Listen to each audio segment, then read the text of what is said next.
Hello ಎಲ್ರಿಗೂ ನಮಸ್ಕಾರ. ನಾನಿವತ್ತು ಸುಂಕದಕಟ್ಟೆಗೆ ಹೋಗೋಣ ಅಂತ ನಾನು ಸುಷ್ಮಾ ನನ್ನ ಮಗಳು ಹೋಗ್ತಿದ್ದೀವಿ. ಏನಕ್ಕಪ್ಪ ಅಂತಂದರೆ ನನ್ನ ಮಗಳಿಗೆ ಕಿವಿ ಚುಚ್ಚಿಸೋಣ ಅಂತ ಅಂದ್ಬಿಟ್ಟು, ಯಾಕೆಂದರೆ ಸೈಡಿಗೆ ಚುಚ್ಚಿಸಿರಲಿಲ್ಲ, ಅದಕ್ಕೆ ಚುಚ್ಚಿಸೋಣ ಅಂತ ಅಂದ್ಬಿಟ್ಟು ಹೋಗ್ತಾ ಇದ್ದೀವಿ. ಯಾಕೆಂದರೆ ಆಟೋದನ್ನು ತೊಗೊಂಡೋಗಿ ಅಲ್ಲೆಲ್ಲ ಮುಂದೆ ನಿಲ್ಲಿಸಿದ್ದ, ತಿರ್ಗಾ ವಾಪಸ್ ರಿಟರ್ನ್ ಹೋಗಿ ಯೂ ಟರ್ನ್ ತೊಗೊಳ್ಳೋಣ ಅಂತ ಅಂದ್ಬಿಟ್ಟು ತೊಗೊಂಡೋಗ್ತಾ ಇದ್ದೀವಿ. ಆಮೇಲೆ ಕಿವಿ ಚುಚ್ಚಿಸ್ತಿದ್ವಲ್ಲ, ಅವು ಅಂಗಡಿಗೆ ಬಂದು ಇದ್ದರು ಅಯ್ಯಪ್ಪ ಪಾಪ ಇದ್ದರು. ಸ್ವಲ್ಪ ಹೊತ್ತು ಕೂತ್ಕೊಂಡು ವೆಯ್ಟ್ ಮಾಡಿ ಆಮೇಲೆ ಕಿವಿ ಚುಚ್ಸೋಕ್ಕೆ ಬಂದರು. ಎಷ್ಟೋ ಒಂದು 10 ನಿಮಿಷ ವೆಯ್ಟ್ ಮಾಡಿದ್ರು. ಆಮೇಲೆ ಬಂದರು, ಪೆನ್ ಕೊಟ್ಟರು, ಮಾರ್ಕ್ ಮಾಡಿರಿ ಎಲ್ಲಿಗೆ ಚುಚ್ಚಬೇಕು ಅಂತ ಅಂದ್ಬಿಟ್ಟು. ನಾವು ಮಾರ್ಕ್ ಮಾಡಿ ಇದ್ದರು. ಆಮೇಲೆ ಅಯ್ಯಪ್ಪ ಬಂದು ನೋಡಿ ಕರೆಕ್ಟಾಗಿ ಐತೆ ಅಂತ ಅಂದ್ಬಿಟ್ಟು ಚುಚ್ಚಿಸಿದ್ರು. ಸೈಡು ಓಲೆನೂ ತೊಗೊಂಡೋಗಿದ್ದೆ ನಾನು, ಯಾಕೆಂದರೆ ಏನಾದರೂ ತೊಗೊಂಡೋಗ್ಬೇಕು, ಏನು ಚುಚ್ಚಿಸ್ತೀವೋ ಓಲೆ ಅದನ್ನು ತೊಗೊಂಡೋಗ್ಬೇಕು. ಅದಕ್ಕೆ ಒಂದು ಜೊತೆ ಇತ್ತು, ಅವಳಿಗೋಸ್ಕರನೇ ತೊಗೊಂಡಿದ್ದು. ನನ್ನ ಮಗಳೇ ಇಷ್ಟಪಟ್ಟಿದ್ದು ಆ ಓಲೆನ, ಅದನ್ನೇ ತೊಗೊಂಡೋಗಿದ್ದೆ. ಇವಾಗೊಂದು ಸದ್ಯಕ್ಕಂತೂ ಹೊಸ ತೊಗೊಂಡಿರಲಿಲ್ಲ, ತೊಗೊಂಡು ಇಟ್ಕೊಂಡಿದ್ದನ್ನ ನಾನು ತೊಗೊಂಡೋದೆ. ನೋಡಿ ಪಿಕಾಕ್ ತುಂಬ ಚೆನ್ನಾಗಿತ್ತು ಡಿಸೈನು. ತೊಗೊಂಡೋದೋ. ಸುಷ್ಮಾ ಕೂತವಳೆ, ಏನು ನಗ್ತವಳೆ, ಸ್ಮೈಲ್ ಮಾಡ್ತವಳು ನೋಡ್ರಿ. ಚುಚ್ಚಿಸ್ಕಳೆ ಸುಷ್ಮಾ ಅಂತಂದರೆ ಬೇಡ ಅಂತಂದರು. ಸರಿ ಆಯಿತು ಅಂತ ಅಂದ್ಬಿಟ್ಟು ಸುಮ್ಮನಾದೋ. ನನ್ನ ಮಗಳಿಗೆ ಚುಚ್ಚಿ ಓಲೆ ಹಾಕಿ ಬಂದು ತುಂಬ ಚೆನ್ನಾಗಿ ಕಾಣಿಸ್ತಾ ಇದ್ಲು. ತುಂಬ ಚೆನ್ನಾಗೂ ಅಯ್ಯಪ್ಪ ಪಾಪ ಚೆನ್ನಾಗಿ ಚುಚ್ಚಿದ್ರು. ಅಷ್ಟೊಂದೇನು ನೋವಾಗಲಿಲ್ಲ. ಮೂಗು ನೋವಲ್ಲೇ ಚುಚ್ಚಿದ್ದು, ಏನು ನೋವಾಗಿರಲಿಲ್ಲ. ಆದರೆ ಸ್ವಲ್ಪ ಕೆಳಗಡೆ ಚುಚ್ಚಿದ್ರು ಅಂತ ಅಂದ್ಬಿಟ್ಟು ಅದು ಕ್ಯಾನ್ಸಲ್ ಮಾಡಿದೋ. ಇನ್ನೊಂದು ಸ್ವಲ್ಪ ದಿನ ಆದಮೇಲೆ ಚುಚ್ಸೋಣ ಅಂತ. ಇವಾಗ ಕಿವಿ ಓಲೆ ಸೈಡಲ್ಲಿ ಚುಚ್ಚಿಸಿರಲಿಲ್ಲ ಅಂತ ಅಂದ್ಬಿಟ್ಟು ಕರ್ಕೊಂಡೋಗಿ ಕಿವಿ ಓಲೆನ ಚುಚ್ಚಿಸ್ಕೊಂಡು ಹಾಕಿಸ್ಕೊಂಡು ಬಂದು ತುಂಬ ಚೆನ್ನಾಗಿ ಚುಚ್ಚಿ ಹಾಕಿ ಕಳಿಸಿದ್ರು. ಚೆನ್ನಾಗಿ ಕಾಣಿಸ್ತಾ ಇತ್ತು.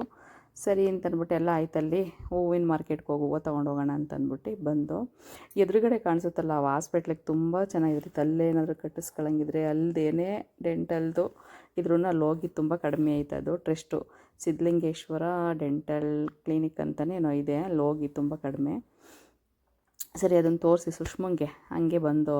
ಸೊಪ್ಪು ಅಷ್ಟೊಂದೇನು ಜಾಸ್ತಿ ಇರಲಿಲ್ಲ, ಕಡಿಮೆನೇ ಇತ್ತು. ಆದರೆ ಹೂವು ಮಾತ್ರ ಹೆವಿ ಜಾಸ್ತಿ ಇತ್ತು. ಮಾರ್ಕೆಟಿಗೆ ಲೆಕ್ಕ ಹಾಕೊಂಡ್ರೆ ಜಾಸ್ತಿ ಇತ್ತು ಈ ವಾರ. ಸರಿ ಬೇಡ, ನೆಕ್ಸ್ಟ್ ವಾರ ಮಾರ್ಕೆಟ್ಗೆ ಹೋಗೋಣ ಅಂತ ಅಂದ್ಬಿಟ್ಟು ನಾವೇನು ತೊಗೊಂಡಿರಲಿಲ್ಲ.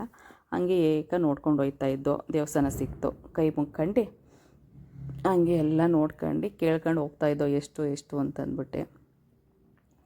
ಸರಿ ಎಲ್ಲ ಫ್ರೆಶ್ಶಾಗಿ ಬಂದಿತ್ತು, ಯಾಕೆ ನಾವು ಹೋಗಿದ್ದು ಮಧ್ಯಾಹ್ನ ಅಲ್ವಾ, ಆವಾಗ ತಾನೇ ಜಸ್ಟ್ ಎಲ್ಲ ಫ್ರೆಶ್ಶಾಗಿ ತಂದು ಇಟ್ಕೊಂಡಿದ್ರು, ತರಕಾರಿ ಸೊಪ್ಪು ಮತ್ತು ಹೂವು ಎಲ್ಲ. ನೋಡಿ ಸೊಪ್ಪೆಲ್ಲ ಚೆನ್ನಾಗಿತ್ತು. ಆಮೇಲೆ ನಾವು ಕೇಳ್ದೋ, ಯಾಕೆಂದರೆ ಅಯ್ಯೋ ಬಿಸಿಲು ಬೇಡ ಅಂದ್ಬಿಟ್ಟು ಸೊಪ್ಪೇನು ನಾವು ತೊಗೊಳ್ಲಿಲ್ಲ.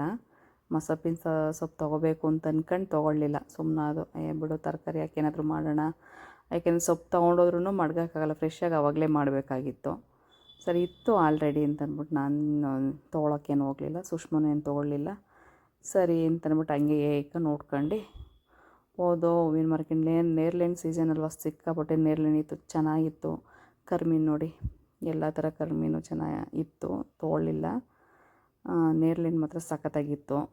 ನೇರ್ಲೆಹಣ್ಣು ತೊಗೊಂಡು ಹೂವು ನೋಡ್ಕೊಂಡು ಹೋದೋ. ಹೂವು ರೋಸ್ ಬಂದು 60 ರೂಪಾಯಿ 70 ರೂಪಾಯಿನ ಹೇಳ್ತಾಯಿದ್ರು. ಸಾವನ್ಕೆ ಬಂದು ರೈಟ್ ಜಾಸ್ತಿ, 240 280 ಈ ಥರ ಹೇಳ್ತಾಯಿದ್ರು. ನಾವೇನು ತೊಗೊಳ್ಳಿಲ್ಲ. ಆಮೇಲೆ ದುಂಡ್ಮಲ್ಲಿಗೆ ಬೇಕು ಅಂತ ಹೋಗಿದ್ದು ನಾವು. ದುಂಡ್ಮಲ್ಲಿಗೆ 240 ರೂಪಾಯಿನೋ ಏನೋ ಹೇಳಿದ್ರು. ಸರಿ ಬೇಡ, ಮಾರ್ಕೆಟ್ಗೆ ಹೋಗಿ ತಂದ್ರಾಯ್ತು ಅಂತ ಅಂದ್ಬಿಟ್ಟು ಬಂದು ಏನೂ ತೊಗೊಳ್ಳಿಲ್ಲ. ಲಾಸ್ಟಿಗೆ ಒಂದು ಸಾವನ್ಕೆ ತೊಗೊಂಡು, ಒಂಥರ ಗ್ರೇ ಕಲರ್ ಇದೆಯಲ್ಲ ಆ ಥರ ತೊಗೊಂಡು ಅಷ್ಟೇ. ಇವೆಲ್ಲ ಜಾಸ್ತಿ ಇತ್ತು. ಪರ್ಪಲ್ ತೊಗೊಂಡಿದ್ದು, ಪರ್ಪಲ್ ಸಾವನ್ಕೆ ತೊಗೊಂಡು, ಅದೇನೋ ಕಡಿಮೆ ಇತ್ತು, 80 ರೂಪಾಯಿನೋ kg ಇತ್ತು.